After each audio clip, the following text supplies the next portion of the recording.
गुरुजी प्रणाम। गुरुजी मैं सुमन। गुरुजी जब आप साधना करवाते हैं और बोलते हैं करने के लिए तो मेरा पूरे शरीर में एनर्जी तो महसूस होती जैसे पूरी स्टार्ट हो जाती है ऊपर से लेकर नीचे तक, और बीच बीच में पूरे बॉडी में वाइब्रेशंस कभी होते रहेंगे, फिर अपने आप ही खत्म हो जाएंगे, फिर होने लग जाएंगे, लेकिन एनर्जी तो पूरी रहती है। चारों तरफ से अंधेरा रहता है और बीच बीच में अंधेरा चलता हुआ महसूस होता है। इसी में मेरी पूरी साधना खत्म होती है, लेकिन बीच बीच में मेरे को विचार भी आते हैं गुरुजी। और गुरुजी एक मैं पूछना चाह रही थी कि ये ओम नमः शिवाय इसका एक्चुअल मीनिंग क्या है, क्योंकि मीनिंग मेरे को लगता है कि एक बार मैं समझ लूंगी तो शायद वो और ज्यादा इफेक्टिव हो जाएगा, ऐसा मेरे को लगता है गुरुजी। तो इसका एक्चुअली अस्तित्व में क्या मीनिंग है ओम नमः शिवाय का गुरुजी? और उसके बाद भी गुरुजी एक दो बार ऐसा भी रहा कि वो पूरे दिन मेरे सिर में दर्द और सिर भारीपन भी बना रहता है पूरे दिन ही, जो है मतलब लगता है कि सिर में कुछ है, आंखें भी भारी रहेंगी, सिर भी भारी रहेगा। गुरुजी प्रणाम। प्रणाम सुमन जी। पहली बात, इसे अच्छे से समझें। अगर मैं किसी भविष्य में किसी सदी में दोबारा जन्म लूंगा और उस जन्म लेते वक्त तुम मुझे वहां मिलोगी जब मैं साधना करा रहा हूंगा, तब जो तुम मुझसे पूछोगी तब भी तुम इसी अनुभव को बताओगी जिस अनुभव को तुम अभी बता रही हो। क्यों कह रहा हूं ऐसा? क्योंकि ये मैंने तुम्हें पहले भी बताया है। तुम अपनी साधना को समय दो। समय नहीं दोगे तो इसी अनुभव पर रुके रहोगे। और ये सर भारी होना, आंखें भारी होना, तुमने इससे पहले भी मेरे साथ जुड़ के साधना करी है, उसमें भी होता है, क्योंकि विचार चलते हैं और विचार चलने के कारण वो भारीपन आ जाता है। आत्मा जा रही है परमात्मा की तरफ। घर की रिस्पॉन्सिबिलिटी और बहुत सारे विचार तुम्हें खींच के ला रहे हैं धरती की तरफ। खींचातानी में सर में दर्द तो होगा ही होगा। इस समस्या का जब तक समाधान नहीं करोगी आगे नहीं बढ़ पाओगे। चाहे तुम कितने ग्रुप करो, चाहे तुम मुझे किसी भी जन्म में मिलो, उससे कोई फर्क नहीं पड़ता। और यहां तक कि मैं ये भी कहूं, चाहे तुम कितने गुरु बदल दो, इस समाधान को समझो, अपनी साधना को समय दो, अपने जीवन में परमात्मा को कीमती समझो।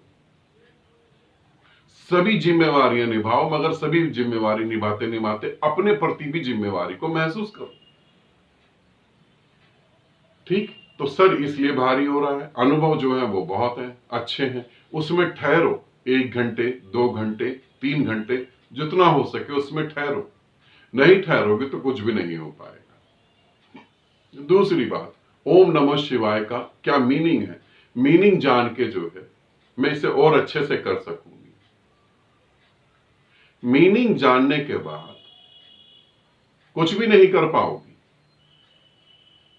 ये दिमाग की अहंकार की जिज्ञासा है कि जान लो, और जानने के बाद सारा खत्म हो जाएगा, फिर कुछ भी नहीं कर पाओगे। अगर मैं कहता हूं ओम नमः शिवाय का कोई मीनिंग ही नहीं है, अब क्या करोगे?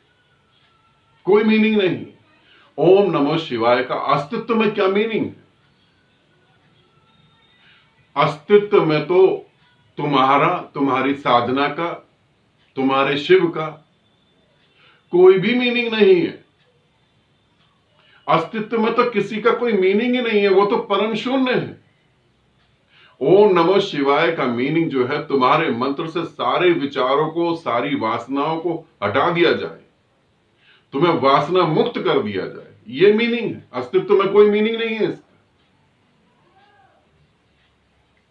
कैसे तुम्हारे सारे विचारों को छोड़ के तुम एक विचार पे आ जाओ जिसे मंत्र कहते हैं। और मंत्र का अर्थ होता है जो तुम्हें मन के पार ले जाए। और अगर मीनिंग तुम जानोगी तो कौन सी समझ से जानोगी? जिस समझ से तुम परेशान हो, जिस समझ से तुम्हें परमात्मा नहीं मिल पा रहा, उसी समझ से तुम मीनिंग जानोगी। कोई मीनिंग नहीं।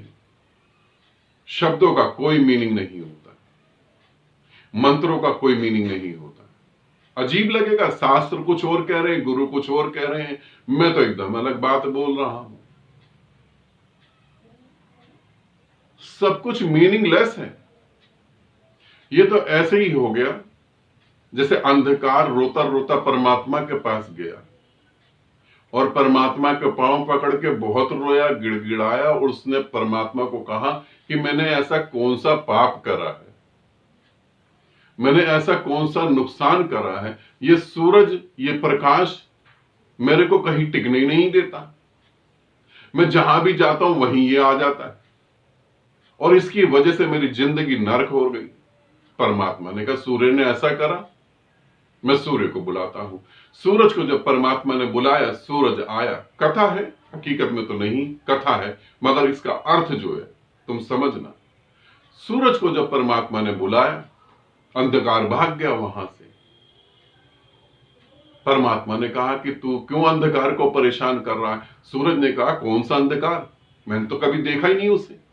परमात्मा ने देखा वहां अंधकार था ही नहीं, अंधकार था ही नहीं। जो मैं तुम्हें करा रहा हूं, अगर तुम इसे समझोगे तो अपने अहंकार से समझोगे।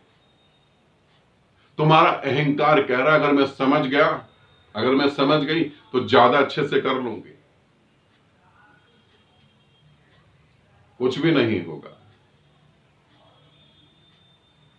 गुरु के द्वारा कहे गए एक एक शब्द का अर्थ अगर कोई व्यक्ति समझ सकता है तो वो गुरु में विलीन हो जाता है, और विलीन होने के बाद ही उसे अर्थ समझ आते हैं।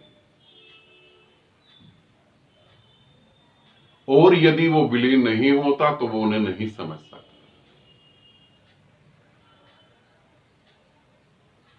इसे ध्यान रखना, तुम्हें समझना नहीं, जो समझ है उसे खो देना है, तभी तुम परमात्मा हो पाओ।